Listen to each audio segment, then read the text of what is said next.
organization, in fact the first in Malaysia pertaining to cancer care. We are located in Jalan Raja Muda Abdul Aziz, so easily seen right behind HKL and IGN. Yeah, we have 6 wings under us.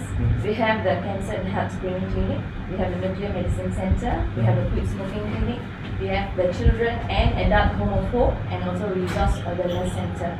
So that's quite a lot of service you have there. Yeah, we have 3 wings under us, which is the Care, Educate and Support wings. So I come under the Care team. Care team is when we go out for screenings to the underprivileged, and we provide free cancer screening and health screening, and then we refer them accordingly and follow up. Yeah. Okay. So for example, let's say I would like to go to NCSF and do my treatment or screening. So how do I go about with it? Okay, if you're coming from an outreach setting, so we will see you in the outreach setting. We do have a full team there, including doctors and nurses. So we will screen you accordingly based on your risk factors, based on what are the concerns pertaining to cancer. And then in the case that we detect something in the outreach setting, we will refer you accordingly. If you want to go to the private, we will refer you there. If you want to go to the government service, we'll refer you there. If you're coming to our CHSC, which is our clinic, then we will see you there. Yeah, then we will screen. If this is an underprivileged community coming for screening, we give them a free service actually. Yeah, free cancer screening. Yeah. Cancer screening. Yes. That's very good. I think it's a good move to provide free screening for the B40 community, and as well as the refugees. Okay, before I continue, I would like to give a special thanks to RTH FM Studio for providing us a place to do the FB Live Talk. Thank you very much. Thank you. Okay, Dr. Vicky, I have another question for you. Yeah. Okay, so we are talking about cancer disparities and inequality.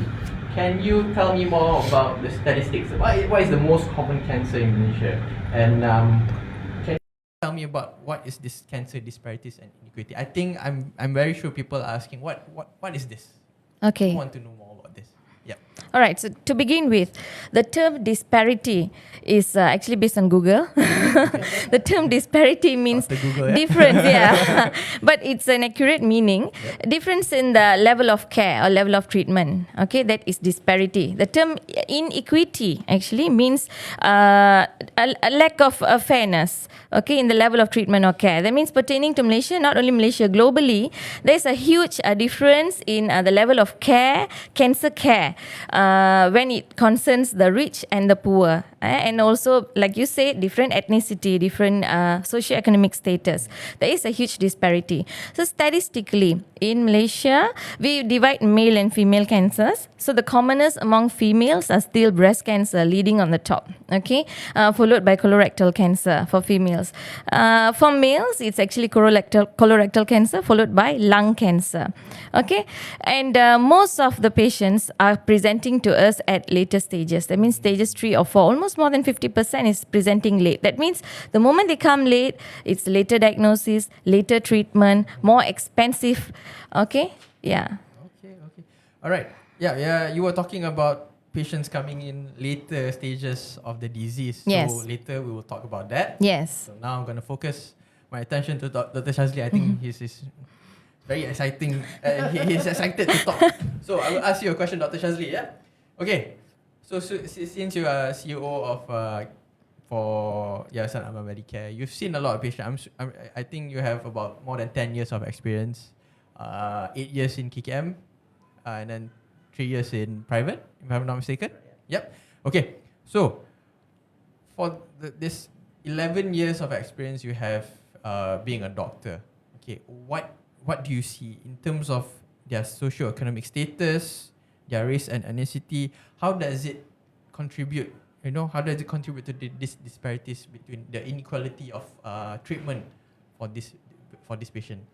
Can you just elaborate? Of course. Yeah. Assalamualaikum warahmatullahi wabarakatuh. Thank you so much, Dr. Ashraf and Dr. Vicky, as well to RTH FM for having me here.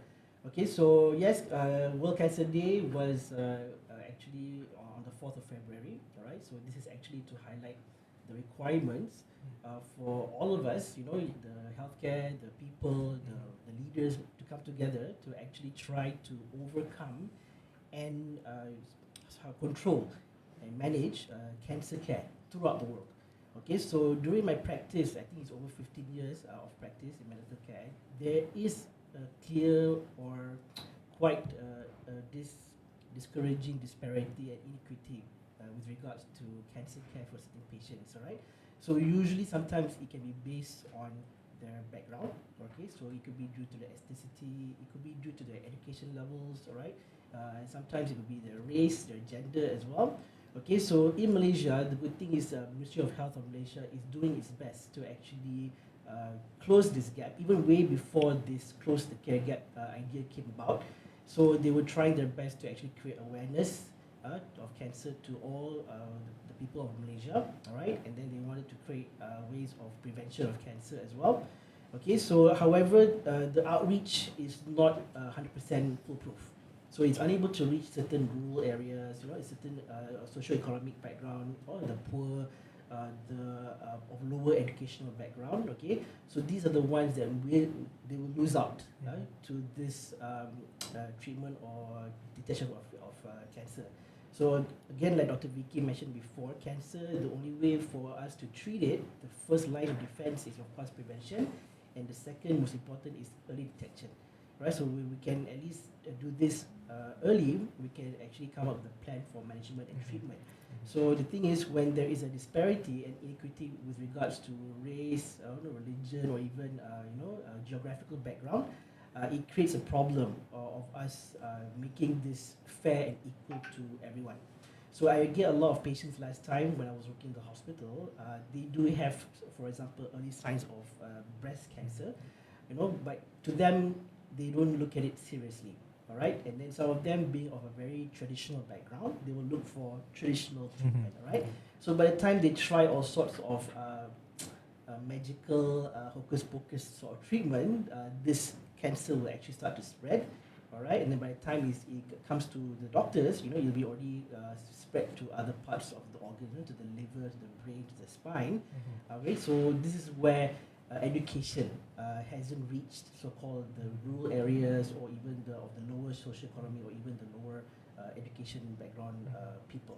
All right. Yep. So this is one of the examples that we see. So hopefully that with this close the care gap concept, that it will be over the span of 3 years. Am I right? Yeah. 2022 to 2024. We're hoping that we can close this gap. That means the rural areas, the poor socioeconomic people as well have the same access to cancer care. For those who live in the city and of a higher educational background, right? So it should be fair for everyone. Okay. Thank you, Dr. Shazli. Okay, going back to Dr. Vicky. On the World Cancer Day on the 4th of February, I understand that National Cancer Society has done some events. So can you tell me what event was it? What do you guys do, and how? Like Dr. Shazli said, and you have mentioned earlier, people come in at later stages, and then either they were detected early, but then because of they want to try alternative medicine, they will go for that first. Then when everything is, they exhaust their options, they will come back to us and ask us to do what we can.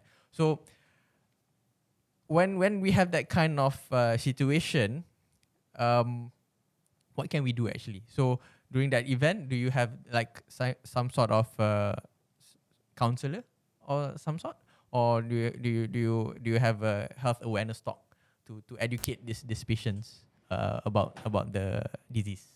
Yeah. Okay, so thank you for the question. We have multiple interventions. Okay, when we speak about the World Cancer Day, we actually had an event of launching of our booklet in IKN. It's titled "What Can I Do for World Cancer Day?" YB Lukanisman was there. The Deputy Minister of Health was there to launch the booklet. Answering your question about what can we do about patients who have been diagnosed with cancer but they seek external treatment instead of coming to us at initial stages of cancer. So what we do is we have a strong a social support team in NCSM. Okay, and we also have a patient navigation system, okay, involved. So what we do is the moment they are diagnosed, we refer them to our team of they call center, we call them. So they call and they follow up patient and ensure they go for the treatment or management plan that we have planned out for them. We ensure that they go. If they don't, then we will see what is the drawback. Why are you not going? We will try to address it. Is it money? Is it logistics? Is it food? Or what is your concern? Some of them, you know, they might say husband is not allowing, stigma, community, occupation. I can't commit to cancer treatment, or at this point I can't pay for it. So we will try to address those issues and help them accordingly. As far as community talks are concerned, we do them regularly, at all settings, like you said, rural areas, the underprivileged, remote area, people who has no idea what is cancer, are they in the risk factor group for cancer, what are the risk factors, what are the signs and symptoms. So we go to remote areas and we educate people on cancer. Yeah, I mean, talking about cancer, sometimes it can be very insidious. You don't know, we don't know that we have it. Yes. There's the earlier stages, there are no symptoms until you get the later stage. Then you have this what we call constitutional symptoms. Tak boleh makan, tak ada selera makan, kurang berat badan. Then you have symptoms based on what cancer you have. Yes. Yep. So okay, and then you mentioned about why they don't go to their appointments. So one of it is because family support, logistic issues, occupation, all that. So what does NCSM do? Like for example, if you have poor family support, do you guys go out and counsel the family as well? Or is there a way that you try to reach to this family to tell them that, look, your spouse, your daughter, your son is having this disease. We can cure it. I mean, we can help to slow down the progress, but we also need family support. So do you have that kind of like a support group for this patient? Yeah, we do have a support group. They consist of cancer survivors actually. So we refer these patients there to them as well. On top of that, we will get the permission of the patient first to share this information with their family members or their employers or their friends. Then we will organize a proper meeting, and then we will slowly disclose this information to whoever that they want to share this with, and then go about from there. So yes, we involve counselors. We have a counselor in team, and she move around the country. Oh. Yeah, wherever necessary. So most of the time, is it successful? Yes, most of the time it's successful. That's good to know. Yes. All right. Question to Dr. Shazli. Okay. So, can you tell us, to myself, Dr. Vicky, and to the audience, what are the some barriers of accessing cancer care for vulnerable populations, especially to this B40 communities and also refugees? Because we know B40 communities, like Dr. Vicky mentioned, because family support, occupation, and also refugees because they are undocumented. Sometimes they are scared to go to government hospital, or even, private is not an option to them. So going to government hospital, they are scared that they might be reported and eventually deported out of the country. So how can we address this actually? I think the main barrier, even worldwide, I think is actually the first thing is actually knowledge. Okay, so I think cancer knowledge is not known throughout most of the population, including the world.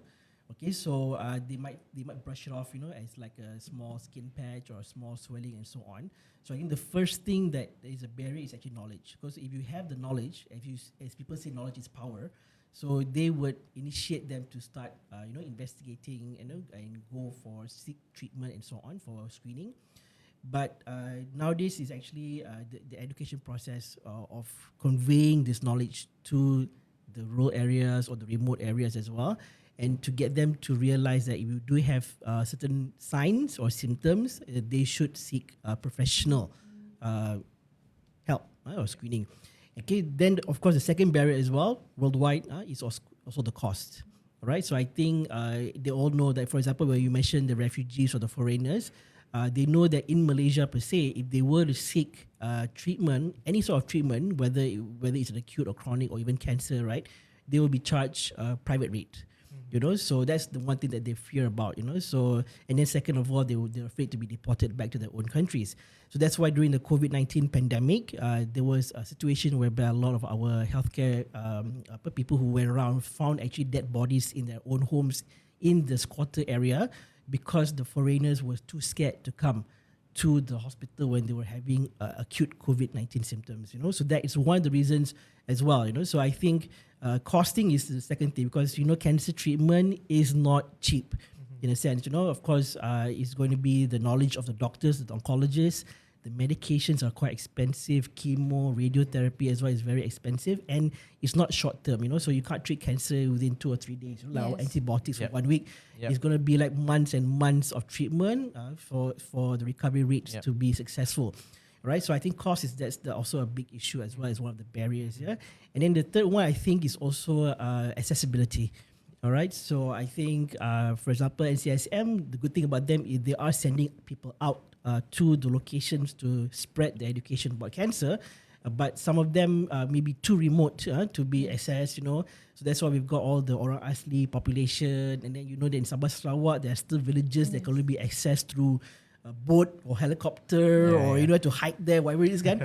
So that's a challenge that like organisation like NCSM is facing, and as well as the Ministry of Health is facing as well. So they can have cancer, but they don't know where to go. You know, they're just stuck there. So at the end of the day, if it was a village remotely with a bunch of orang asli, they might just go to their local shaman, you know, for treatment, bomoh ke apa kan. So but then by that time, of course, they are getting worse. Barulah they'll send one dispatch guy to go to the nearest town to look for a doctor. But that time, you know, it's too late. Yeah. You know, so I believe these are the barriers, not just in Malaysia per se, but I think even worldwide. Global, It's a global issue.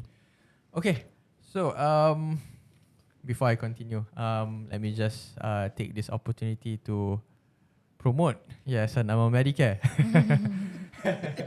So, all right. So for this month, since it's February, Valentine's is coming up. So for the whole of this month, Cardiac Center is having a promotion. So we have a cardiac screening packages. Let's say if you buy one package at 590 ringgit, the second package will be discounted for 50%. So why don't you bring yourself? Or you can buy it for your mother, your father. You can buy it for your uncle and aunties, for your friend. And of course, buy it for your girlfriend, boyfriends, wife and husband. Yeah. So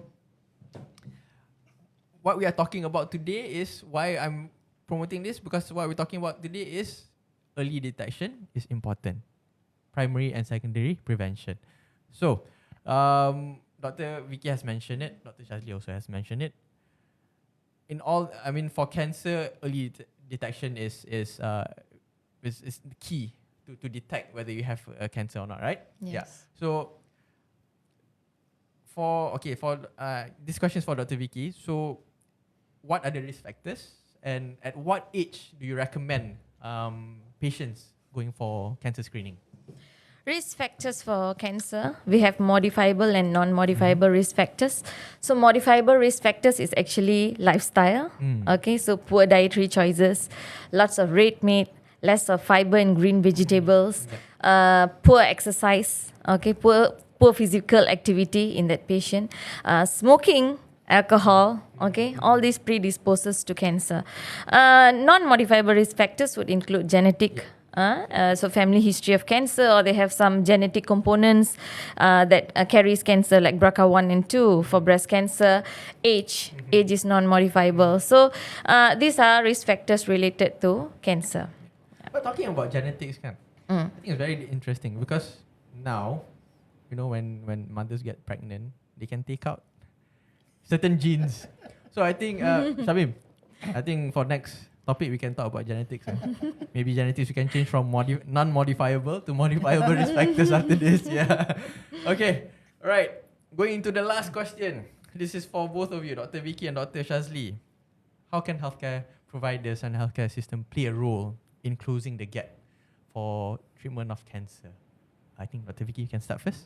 Okay, so actually Malaysia has made great strides in improving its people's health and the healthcare system, but we still need to improve a little bit more. Next, moving forward, probably we should have more targeted opportunistic screening programs. That's very important, especially to the underprivileged and also in the rural areas.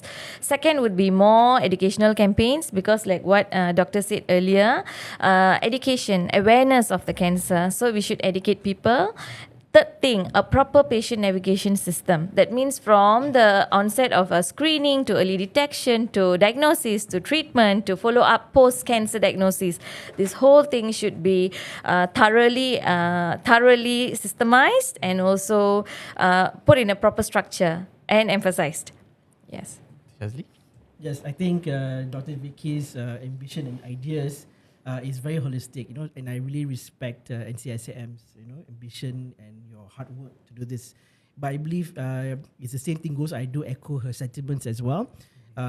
Going back to the close the care gap, because they were planning it in a way that in the first year of that 3-year program, the first year is to actually identify what are the factors that's causing this inequity and disparity as well, and even if there's any form of discrimination, so identify it and then find ways to actually make known to the public as well. And then the second year, if I'm mistaken, they also want to take action. All right. So, and the action doesn't just localize to the healthcare personnel only. They want the whole public to be involved. That means your family, your friends, your neighbors, even to the point that if you have a neighbor who has cancer, you might want to be able to advise them or even bring them for checkups. So it goes out all to the grassroots levels as well. So as healthcare professionals, we are the ones who are supposed to assist those who are very much motivated to want to know about their cancer status and things like that for screening. And then the third part is actually to engage our leaders. So to the point that we do want to knock on our leaders' door, all the the politicians and everything, to get them to start making changes in certain policies, even with regards to the Ministry of Health, to actually carry out the things that Dr. Vicky has mentioned, to enforce it, to execute it, and to make it into a successful program. Okay, because I know for a fact that a lot of ideas can come out. It's always the execution that becomes an issue. The implementation is always correct. There will always be a politics. problem. Yeah. There will always be Yeah. money or finance or things like Yeah. that. But once the third year of this close the gap care gap program, so hopefully by the end of 2024, worldwide we should be able to disseminate this access to cancer care to everyone. It doesn't matter what geographical background or even what race, what ethnicity, what sexual orientation and things like that. Everybody will have equal access to it. Thank you, Dr. Shazli. Okay, I think we have a little bit more of time, so we can continue our discussion. Okay, question to Dr. Vicky. Let's say we have a patient with, for example, breast cancer. She has some financial issues, logistical issues. So how can we refer to NCSM? Is there like any funds to help these patients? Do you provide vans? Do you provide sponsorship to this patient? Like how do you go about with it? Okay, so you're saying that this patient has been diagnosed with breast cancer and she's undergoing treatment. Yes. Okay, so what we will do is number one, we cannot assist in treatment per se because we do not provide oncology treatment, but we do assist in the other costs. Okay, so 35% of Malaysians who undergo cancer spend their financial burden actually in spending for things externally to medical costs. That means transportation towards to and fro seeking treatment, logistics, where to stay while they are undergoing treatment, food, childcare. So we can assist with that because we have our Adults Home of Hope and also Children's Home of Hope. So this one is specifically for patients with cancer who is undergoing chemotherapy. So we provide free logistics, food. We provide free transportation for them so they can go travel to and fro the hospital without any charges. So this is one thing that we are doing. Second thing is we are subsidizing certain type of medications. We are giving subsidized charges. So we deal directly with pharma companies. So we get the oncology treatment plan from the oncologist and then we will refer them to the pharma company using our letterhead. So they will get a certain subsidized price to seek treatment.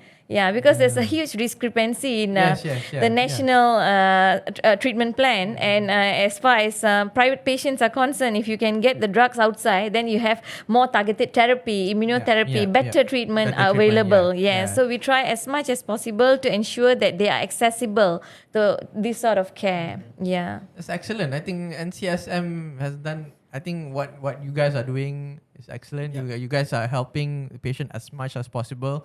So for cancer patients, don't lose hope. There's an NGO. I think there's a lot of NGOs are doing this. So there's options for them. So the only thing is that sometimes when we lose hope, we don't know where to go.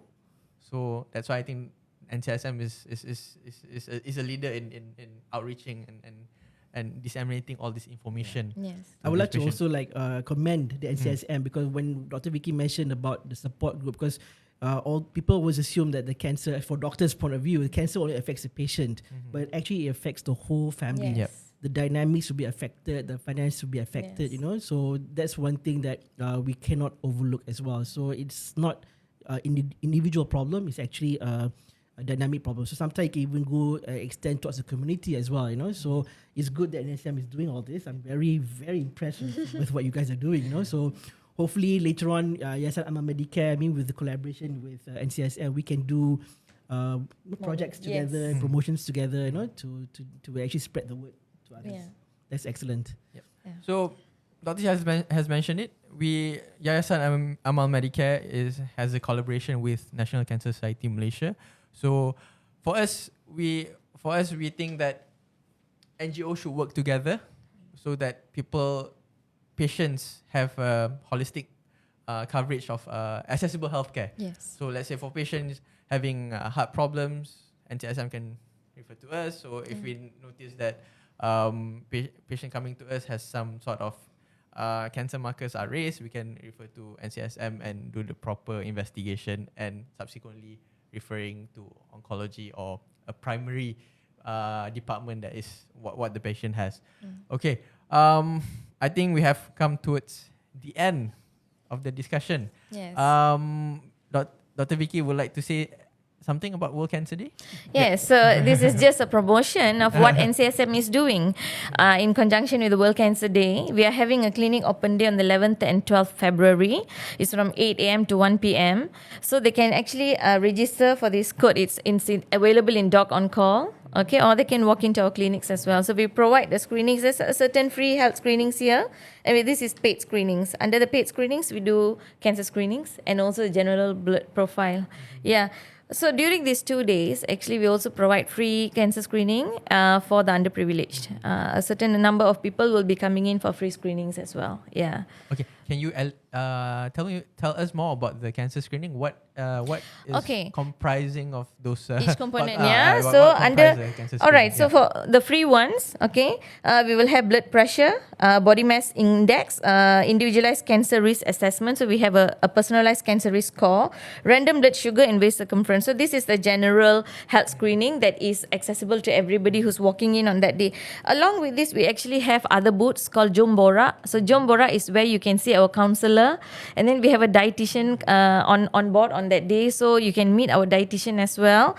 Together with it, so the paid package is male screening. We have a smokerizer test which detects the concentration of carbon monoxide in the body. Strongly advised for smokers and passive smokers. And vapors as well, right? Yes, correct. Yep. Fecal occult blood test is for colorectal cancer. Hepatitis B and C is a predisposing factor for liver cancer. The IPSS score and PSA is for prostate cancer. And digital rectal examination is also for prostate cancer. Female screening with smokerizer for smokers or passive smokers. FOBT again for colorectal cancer. Hep B and C for liver cancer. CBE. Clinical breast examination. This will be done by a trained professional. That means a nurse or a doctor will conduct it. Then we have the eye breast scan. So this is very interesting. The eye breast scan is done on the spot for patients. Reporting is within 5-10 minutes. It's painless. It's radiation free as well. And a report will be emailed to the patient as well. So in the case that eye breast, it's actually for non-palpable breast lesions. That means we might miss it in the CBE. So we proceed with an eye breast scan. If it's positive, then we will refer them for a memo. we have mammogram and ultrasound services we have a spec CT Wow. in That's impressive. in NCSM. So we will do the necessary and refer them accordingly. Yeah, and the last is pap smear for cervical cancer. So the combination would be the general blood profile to see other underlying risk factors like diabetes, hypertension, cholesterol, and so on, kidney diseases. So the general blood profile would be FBC, uric acid, kidney function, liver function, thyroid, diabetes, urine. That's about it. Blood grouping, blood typing. Yeah. Since I have Dr. Vicky here, I mean, although I'm a medical professional, I also sometimes believe ignorance is bliss. You know, so if I don't know about it, I won't be worried. So, okay, this is my my personal feeling as well. Because sometimes my wife will harp on me. Because I do my test sometimes once in 3 or 4 years, despite what I advise my patients. Okay, Every year. Okay, because of that feeling, you know. Because if I don't know, I won't be depressed or sad. So, I mean, since I have you here, what can you advise me, Dr. Vicky? My advice is you should love your health. You see, you should love your body. So if you love yourself, how to say, badan ini amanah, nyawa ni amanah daripada Tuhan, kepada kita. So my advice is get yourself screened to ensure that you are completely healthy. It's not just a mental perception that you're healthy. You should be assured that you're physically active and healthy. So go for the screenings. Then you should know for sure. In the case there's an issue, don't worry. Treatment is there. It's not a life sentence. It's not a death sentence. Go, Dr. Shazli. Cancer markers will out. I'm gonna be like so sad, you know. Yeah, talking about badan itu amanah, I would like to echo what Dr. Vicky says. My family has been saying that don't stinge on health. So even if you pay extra, at least you know that you are healthy or you have something at the early stage. Yes. Because when you go at a later stage, that's when all the problem comes, and then all the financial issue will burden you. Okay, so there you go. Dr. Vicky has said there's a event going on at National Cancer Society Malaysia I shall go then. Myself. on the 11th of February, 11 and 12 February. Yep. Saturday and Sunday. Yep. So, like Dr. Vicky mentioned, we have promotion, we have packages for patients to do, and yeah, don't be afraid. Of course, you are nervous to know whether you have it or not have it, but the topic today is talking about cancer disparities and inequality. So we have, the topic is to discuss what options actually. And do you guys have options if you are diagnosed with cancer? Actually, we have, because KKM has done a good job by closing the gap. NCSM, I'm sure other NGOs also has been doing a great job in getting these patients to get a proper treatment. Okay, so be there and meet Dr. Vicky. Yes. Got free gifts, got food. Yeah, got free gifts. I think Malaysians like free food and free gifts. Yes. Okay, 11 dan 12 Februari 2023. Yes. Yep. Dari pukul 9 8 pagi ke 1 petang. 8 pagi sampai 1 petang dekat National Cancer Society Malaysia, Jalan Raja Abdul Aziz. Yes. Dia dekat dengan HKL lah, dekat je. Kalau KL boleh pergi, jangan bagi alasan. Jalan je. Boleh jalan juga. It's behind HKL kalau the landmark is. Okay, so thank you Dr. Vicky, thank you Dr. Shazli for joining us today. Thank you for having us. Thank you. And thank you for having audience for tuning in. And also again, thank you. Special shout out to RTH FM Studio for providing us the space. Jumpa lagi kita ke episod yang seterusnya FB Live Talk bersama Yayasan Amal MAAEDICARE. Terima kasih.